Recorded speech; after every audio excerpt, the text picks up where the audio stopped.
صراط الراشدين ارشاد باری تعالی یا ایھا الرسول لا يحزنك الذين يسارعون في الكفر من الذين قالوا آمنا بأفواههم ولم تؤمن قلوبهم من الذين هادوا سماعون للكذب سماعون لقوم آخرين لم يأتوا يحرفون الكلم من بعد مواضعه۔ اللہ کے عالم نے ارشاد فرمایا اے رسول صلی اللہ علیہ وسلم آپ غمگین نہ ہوں ان لوگوں کی طرف سے جو کفر کی طرف دوڑتے ہیں، اور وہ لوگ جو منہ سے کہتے ہیں ہم ایمان لائے حالانکہ ان کے دل مومن نہیں ہے، اور ان میں سے وہ یہودی ہیں جو جھوٹ بولتے بھی ہیں اور دوسروں کا جھوٹ سنتے بھی ہیں، وہ آپ کی بارگاہ میں نہ آئیں، وہ لوگ جو اللہ کے کلام کو اس کی جگہ سے تبدیل کر دیتے ہیں۔ ان آیات بینات میں بھی یہودیوں کا ذکر چل رہا ہے۔ پیارے آقا صلی اللہ علیہ وسلم کی عزت کو بڑھاتے ہوئے، آپ کی شان و شوکت کو بڑھاتے ہوئے، آپ کے دل کو تسکین دیتے ہوئے اللہ کے عالم نے فرمایا یا ایھا الرسول لا يحزنك الذین، اے میرے پیارے نبی صلی اللہ علیہ وسلم آپ غمگین نہ ہوں، آپ خوش رہیں، آپ پریشان نہ ہوں۔ یہ لوگ جو کفر کی طرف بار بار دوڑتے ہیں، آپ ان کی طرف سے بالکل غمگین نہ ہو، ان کا معاملہ چھوڑ دیں، ان کا معاملہ جانیں اور ہم جانیں ان کے ساتھ ہم نے کیا کرنا ہے۔ کیونکہ جب انسان حد سے بڑھ جاتا ہے، شریعت کو نظر انداز کرتا ہے، اللہ کے احکامات کو نظر انداز کرتا ہے، تو پھر اللہ کا غضب اس پر نازل ہو جاتا ہے۔ اس واقعے کا پس منظر کچھ اس طرح ہے، اس کا شان نزول، یہودیوں کے شرفاء میں سے ایک یہودی شادی شدہ مرد نے شادی شدہ عورت سے زنا کیا، اور تورات شریف میں اس کا جو حد تھی وہ سنسار یعنی مارتے مارتے اسے ختم کر دینا تھا۔ اللہ کرے یہ اسلام کا قانون واپس لوٹ آئے تو ہماری بچیاں محفوظ ہو جائیں۔ کل کا جو انسانیت سوز واقعہ کالونی میں پیش آیا، یہ سب اسلام سے دوری کا نام ہے، ورنہ ایسے لوگوں کی کیا مجال تھی جو ہماری بچیوں کی طرف نگاہیں اٹھا کر دیکھ سکتے۔ وہ ظالم خود تو اپنے آپ کو برباد کر ہی گیا، پر دو خاندانوں کی عزت کو اجاڑ گیا۔ معصوم بچی کو جس طرح اس نے بے دردی کے ساتھ ظلم و ستم کیا، اللہ ایسے لوگوں کو تباہ و برباد کرے جو لوگ درندگے بنے پھرتے ہیں۔ انہوں نے زنا کیا اور سنسار حد تھی، انہوں نے اب یہودی جو تھے انہوں نے قانون بنایا ہوا تھا امیر کے لیے الگ اور غریب کے لیے الگ۔ اب انہوں نے کہا یار یہ ہمارا عزت والا بندہ ہے، اب اس کو اگر ہم سنسار کرتے ہیں تو ہماری عزت نہیں بچتی، ہم چلتے ہیں نبیوں کے پیارے آقا صلی اللہ علیہ وسلم کی بارگاہ میں ہو کر یہودی مصطفیٰ کی بارگاہ میں آئے۔ یہ ہے عزت مصطفیٰ جو میرے اللہ نے اپنے نبی کی بڑھائی ہوئی۔ مانتے نہیں ہیں، لیکن رب نے فرمایا چلو بارگاہ مصطفیٰ سے فیصلہ کرواؤ۔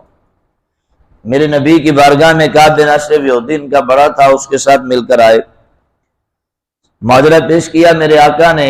اب انہوں نے پہلے طے کر لیا تھا اگر حد لگائیں گے کوڑوں کی تو ہم مانیں گے، لیکن اگر وہ کہہ دیں کہ اس کو سنسار کر دینا ہے تو ہم نہیں مانیں گے۔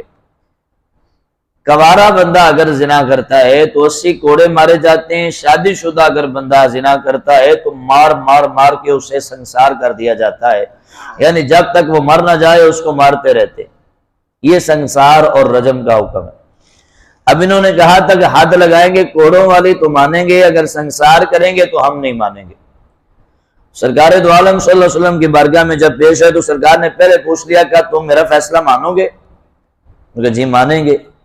پیارے آقا نے فرمایا اگر میرا فیصلہ مانتے ہو تو میرا فیصلہ یہ ہے کہ اس کو ابھی سنسار کر دو۔ اب انہوں نے اس کو ماننے سے انکار کر دیا۔ پیارے آقا نے فرمایا کیا تم ابن سوریہ کو جانتے ہو؟ انہوں نے کہا جی بالکل جانتے ہو، ہمارا بہت بڑا عالم ہے اور بہت بڑا ہمارے ہاں اس کا مقام اور عزت ہے۔ انہوں نے قسمیں اٹھائی اور وہ بڑا بیان کیا۔ سرکار نے فرمایا اس کو بلاؤ۔ جب ابن سوریہ کو بلایا سرکار کی بارگاہ میں تو سرکار نے فرمایا کیا تم اس کی بات مان لو گے؟ انہوں نے کہا جی بالکل مان لیں گے۔ پیارے آقا اب خطاب فرمانے لگے ابن سوریہ سے۔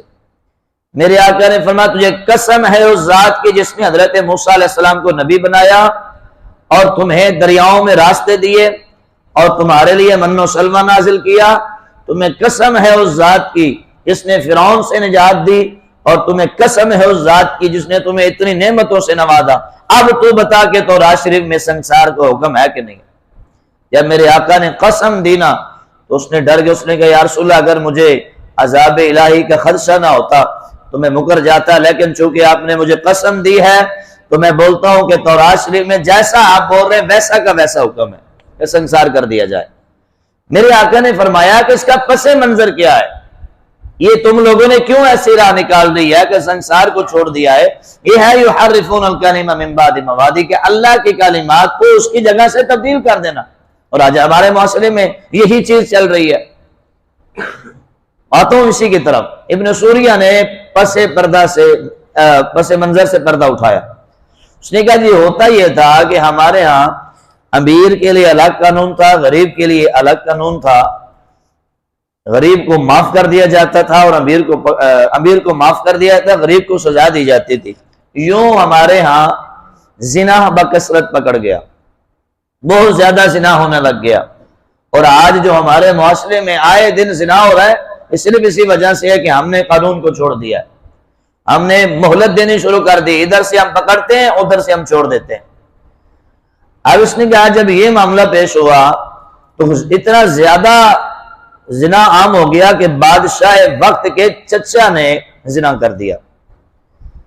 اب اس کے خلاف جب حد لگانے کا وقت آیا سنسار کا تو ہم سب نے کہا یار یہ بادشاہ کا چچا ہے، لہذا اس پر ہم حد قائم نہیں کریں گے، اس پر ہم رعایت کریں گے۔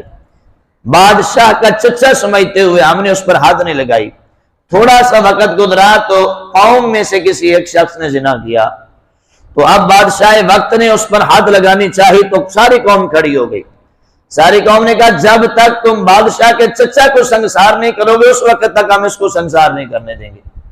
جب یہ معاملہ پیش ہوا تو قوم بادشاہ کے خلاف کھڑی ہو گئی، بادشاہ قوم کے خلاف کھڑا ہو گیا، تو اب ہم سب نے مل کر اس کا حل نکالا کہ حل کیا نکالا جائے کہ امیر بھی بچ جائے اور غریب بھی، لیکن قانون قرآن کو چھوڑ کر اسلام کو چھوڑ کر جب تم اپنی مرضی کے قانون بناؤ گے نا تو پھر یہ قانون تمہیں برباد کریں گے، نہ تم محفوظ رہو گے نہ تمہاری بیٹیاں محفوظ رہیں گی۔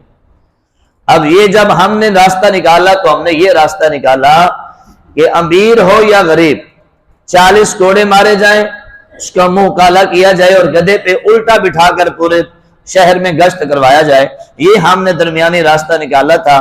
سنسار کو ہم نے ختم کر دیا تھا، جبکہ تورات شریف میں یہی حکم ہے۔ تو جب ابن سوریہ نے یہ بات کی تو سارے یہودیوں نے کہا تو کوئی عالم نہیں ہے، تیری کوئی شان نہیں ہے، جتنی ہم نے تیری تعریفی کی ہیں وہ ساری کے ساری تو اس کے لائق نہیں ہے، فوراً بدل گئے۔ یعنی جو حق بات کرتا ہے وہ چاہے ان کے لیے جنہوں نے اسلام سے منہ پھیرنا ہوتا ہے، جنہوں نے حق سے منہ پھیرنا ہوتا ہے، جن کو بات چبھتی ہے، وہی لوگ جو پہلے تعریفیں کرتے ہوتے ہیں جب ان کے خلاف بات آتی ہے ایک سیکنڈ کے اندر یوٹرن لیتے ہوئے کہتے ہیں نہیں جی نہیں تو اس قابل ہی نہیں ہے کہ تجھے عزت دی جائے، فوراً بدل جاتے ہیں۔ یہ یہودیوں کا طریقہ کار ہے، انہوں نے فوراً فیصلہ بدلا، تو ہمارا کوئی عالم نہیں ہے، تیری کوئی عزت نہیں ہے، تو کسی تعریف کے قابل نہیں ہے۔ اب جب یہ بات ہوئی تو ابن سوریہ نے ان سے کہا تم خدا سے نہیں ڈرتے پر میں خدا سے ڈرتا ہوں، تم اللہ کے غضب سے نہیں ڈرتے میں اللہ کے غضب سے ڈرتا ہوں۔ اب سرکار دو عالم صلی اللہ علیہ وسلم کے فیصلے سے اور ابن سوریہ کی گواہی سے اب اس بندے کو سنسار کیا گیا، فیصلہ لائق ہوا۔ تب یہ قرآن کی آیت نازل فرمائی تو اللہ نے اب ان لوگوں کے بارے میں اسی آیت کے آگے کیا ذکر فرمایا جو لوگ قرآن کو بدلتے ہیں، جو لوگ سنسار یا ایسے حکم کو نہیں مانتے، فرمایا اولئک الذین لم یرد اللہ ان یطہر قلوبہم، اللہ فرماتا ہے ہم نے ارادہ فرما لیا ہے کہ ان خنزیروں کے دل صاف نہ کریں، بالکل ان کے دل صاف نہ کریں، لہم فی الدنیا خزی، اللہ فرماتا ہے ہم نے دنیا میں ان کے لیے رسوائی رکھ دی ہے، یہ دنیا میں رہیں گے تو رسوا ہوتے رہیں گے، وَلَهُمْ فِي الْآخِرَةِ عَذَابٌ عَظِيمٌ، اور آخرت میں ان کے لیے ہم نے بہت سخت عذاب تیار کر رکھا ہے۔ تو میرے بھائیوں بزرگوں نوجوان دوستو، جب قرآن کے احکام آپ کے سامنے آ جائیں، اسلام کی بات آ جائے تو چونو چرا نہیں کرنا چاہیے، اپنے سر نہیں اٹھانے چاہیے، بلکہ سر خم تسلیم کر کے اس کو تسلیم کرنا، اسی میں آپ کی اور ہماری بقا ہے، ورنہ لہم فی الدنیا خزی، یہ ہماری رسوائی ہمارا مقدر بن جائے گی جب ہم نے قرآن کے خلاف گئے۔ تو آج دیکھا جائے تو یہی معاملہ ہے، کبھی وہاں پہ جرم، کبھی وہاں پہ جرم، کبھی یہاں پہ جرم، کبھی وہاں پہ جرم، کسی کو سزا نہیں دی جاتی۔ آج جس طرح گالی منظر پیش آیا، کتنے پہلے معاملے پیش آئے، سارے بازار ان کو پھانسیاں دی جاتی تو آج کسی میں جسارت نہ ہوتی یہ کام کرنے کی۔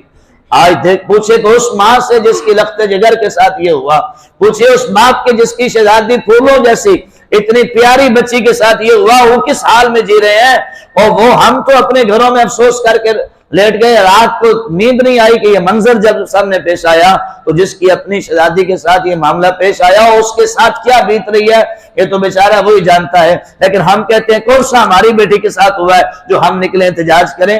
ہم مہنگائی پہ احتجاج کرتے ہیں، ہم پیٹرول بڑھ جائے تو یا کبھی ان چیزوں پہ بھی احتجاج کریں کہ ہماری بیٹیاں محفوظ نہیں ہیں۔ کیوں ہم نہیں نکلتے؟ ہم اس وقت نکلتے ہیں جب اپنی بیٹی کی عزت خراب ہوتی ہے، اس وقت ہم چیختے ہیں ہائے افسوس ہماری بیٹی، اور سب بیٹیاں ہماری بیٹیاں ہیں۔ ہمارے بیٹے جب ان کی عزتیں خراب کرتے تب ہم کیوں نہیں بولتے؟ جب ہمارے بیٹوں کے موبائلوں میں اور ان کے بیٹیوں کی عزتوں کے نمبر ہوتے ہیں اور صبح شام باتیں کرتے ہیں، وہ اس وقت کیوں نہیں بولتے؟ ہم اس وقت خاموش اور گونگے شیطان بن جاتے ہیں جب انہی بیٹیوں کو عزتوں کو دوتار کیا جاتا ہے، تب ہم کہتے ہیں اوہ ایسا نہیں ہونا چاہیے تھا۔ جب ہم اپنے بچوں کو موبائل لے کر دیتے ہیں اور وہ پوری رات گندی فلمیں دیکھتے ہیں اور صبح اسی کا نشہ چڑھتا ہے، کسی کی بیٹی کی عزت کا تماشا بناتے ہیں، ہم اس وقت نہیں بولتے۔ لیکن جب انہی بیٹیوں کو خون سے مالا مال، خون سے رنگ دیا جائے تب کہتے ہیں افسوس ہو گیا۔ تو جب ہم اتنے دور اور خود غرض ہو جائیں گے تو محاصرہ یہ تصویر پیش کرے گا، پھر رونے کی ضرورت نہیں ہے۔ اللہ تمہیں پاک نہیں کرنا چاہتا، اللہ تمہیں رسوائی سے ہی باہر نہیں نکالنا چاہتا، یہی رسوائی تمہارا مقدر بنتی رہے گی۔ اگر ہم چاہتے ہیں رسوائی سے بچ جائیں اور اس ضلالت سے، تو ہمیں آج قرآن کی طرف آنا ہوگا، آج اسلام کی طرف آنا ہوگا۔ آج ہمیں اپنے بچوں کو بچپن سے ہی، مائیں کہتی ہیں نہیں میرا لال ہے اس کو کچھ نہ کہو، وہی لال جب یہ کارنامہ کر کے دکھاتا ہے نا، سارے زمانے کا سر شرم سے جھک جاتا ہے کہ آج یہودی ہنس نہیں رہے ہوں گے، یہ وہ مسلمان ہے۔ اس لیے بہت پہلے ڈاکٹر علامہ اقبال رحمۃ اللہ علیہ نے فرمایا تھا وضع میں ہو تم نصارا تمدن میں ہنود، یہ ہے وہ مسلمان جسے دیکھ کر شرمائے یہود۔ کیا یہودی بھی شرماتا ہے کہ یہ مسلمان ہے؟ یہ مسلمانوں والا کام ہے، انہوں نے کیا کرنا شروع کر دیا ہے۔ تو آج ہمیں مسلمان ہونا ہوگا، یہودی نہیں، نصرانیوں کا طرز عمل نہیں۔ مسلمان جب سب کی عزتوں کو اپنی عزت سمجھتا ہے تو بات لمبی ہونے کی معذرت، چونکہ آیت میں بات لمبی تھی، تو آج ہمیں سوچنا ہوگا کہ ہم کس طرف جا رہے ہیں اور ہمیں کس طرف آنا ہوگا۔ تو آج اپنی بیٹیوں کی خود حفاظت کریں۔ میں آپ سے یہ گزارش کروں گا، اپنے گھروں میں جا کر یہ گزارش کریں۔ ہماری مائیں بہنیں چھوٹی چھوٹی بچیوں کو جاؤ بیٹا دکان سے چینی لے کے آؤ، اب یہ بچی بیچاری دودھ ہی تو لینے گئی تھی۔ ہم اپنی بیٹیوں کو خود اس حال میں رکھ کر لوگوں کو پیش کرتے ہیں، بڑے مر گئے ہیں گھر کے جو اپنے کام نہیں کر سکتے۔ اتنی بچیوں کو ہم نے گلیوں میں بھیجا ہوتا ہے اور ہمیں پرواہ نہیں ہوتی صبح سے لے کر شام تک ہماری بچی کیا کر رہی ہے۔ صبح سے ہم دیکھتے ہیں گلیوں میں بچی ادھر بھاگ رہی ہے، ادھر پھر جوان بچیاں ادھر ادھر، کوئی پوچھنے والا نہیں۔ باپ کی عزت مر گئی، بھائی کی عزت مر گئی، ماں کی عزت، سب اندر بیٹھے ہوئے ہیں اور جوان بیٹی گلیوں میں سیر کر رہی ہے، کبھی ادھر جا رہی ہے کبھی ادھر۔ بندے جب مرد جب کے بغیرت ہو جائیں تو بچیوں کی عزت نہیں رہتی ہوتی۔ لہٰذا ہمیں اپنی بیٹیوں کی حفاظت خود کرنی ہوگی، انہیں گھر میں بٹھا کر یہ معاملات خود ہمیں طے کرنے ہوں گے۔ یہ سارے معاملات جب ہم خود عقل مند ہو جائیں گے، جب خود ہم محفوظ اپنی بچیوں کو کریں گے تو کسی میں جسارت نہیں ہوگی آنکھ اٹھا کر ہماری بیٹی کو دیکھ سکے۔ اللہ پاک ہمیں غیرت عقلی اور سلیم عطا فرمائے اور ہم